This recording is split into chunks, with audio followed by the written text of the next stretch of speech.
Hello and welcome to the sixth and final update of the Solicitous Solicitor. I really won't miss trying to pronounce that. We're going to take this now straight to the judge. Hear ye, hear ye. The Queen's Court stands in order. Good afternoon. I understand you've been investigating the murder of Melvin Tuttle. Truly a sordid affair. So tell me, who was the murderer? Please choose from either your notebook or the directory. Several people have already worked out that it was Henry Swarthmore. Yes, indeed. Now tell the court how he murdered Mr. Tuttle. It was the envelope covered in poison. Absolutely correct. Now, why did Swarthmore murder Tuttle? Casey has pointed out in the thread that Tuttle was blackmailing Swarthmore. Excellent deduction. Now tell us who was Swarthmore's accomplice. And again, you may choose from your notebook or your directory. Again, this was solved. It is indeed Cedric Livingston.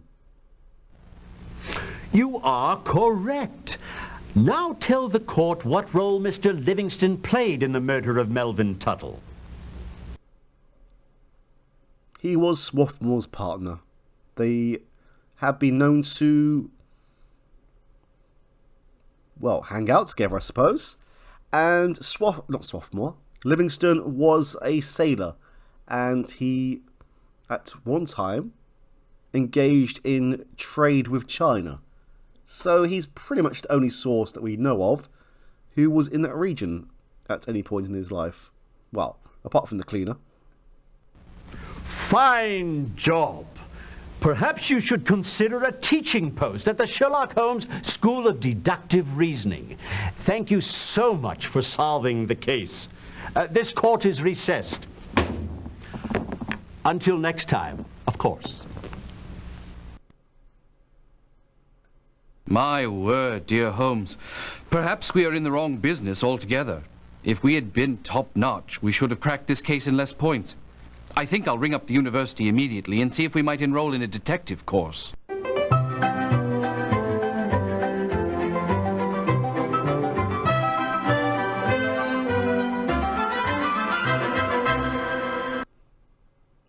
I think we did pretty well. 6 updates is about average at the moment. Anyway, let's go and see what Holmes has to say about this.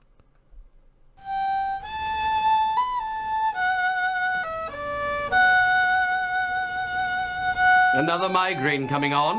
No, I'm merely celebrating the end of the case of the Solicitous Solicitor. An early and tragic demise. Wouldn't you agree, Holmes? I suppose. But I found his rapid rise to be far more significant. Whatever do you mean? 2.5 years from junior clerk to junior partner in one of the very best legal firms in London. And the man, as we discovered, was no genius.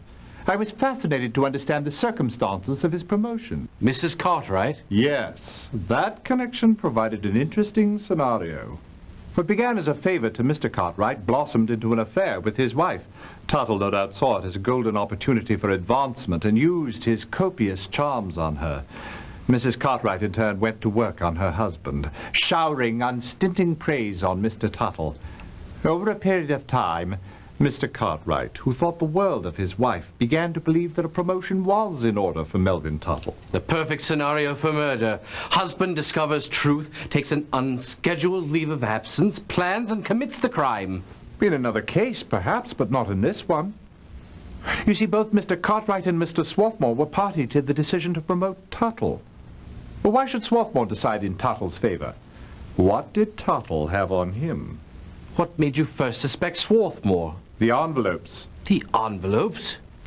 When we discovered that the chinaberry which poisoned Tuttle was found only in traces on the lip of the cup and the stem of the pipe, and even less in the tea and the tobacco, I was particularly interested in the fact that Mr. Swarthmore personally handed the contract envelopes to Tuttle for, shall we say, final licking. A brilliant, if devious plan. Indeed. The murder weapon, as it were, was mailed away to be consigned to the nearest wastebasket. Unfortunately for Mr. Swarthmore, one was also posted locally. So I had the murderer and the method, but not the motive. By the way, Holmes, wherever did Swarthmore come by something as rare as Chinaberry? That took a little imagination, and when I discovered it, it helped me to understand the motive. Cedric Livingston supplied the poison. More than likely, he brought it back from one of his sailing stints in the South Seas. Why would he want to be a party to a murder? Exactly. You see, the book that Virginia Monroe supplied brought it all into the light. Mr. Swarthmore was using his power of attorney over certain trust funds to undersell land to Mr. Livingston, who in turn either kept it for his own use or had Swarthmore sell back to other trusts at a handsome profit. With, no doubt, both of them splitting the dividends. No doubt. Tuttle evidently discovered the scheme, confronted Swarthmore, and was paid off with a promotion. Clearly, Swarthmore and Livingston could not live with the knowledge that Tuttle had unearthed their plot. So, Swarthmore murdered him. And just as the young cad had turned serious and finally found true love. Yes, Watson. Love doth teach even asses to dance. Well said. May I quote you, Holmes? Indeed, Watson, indeed.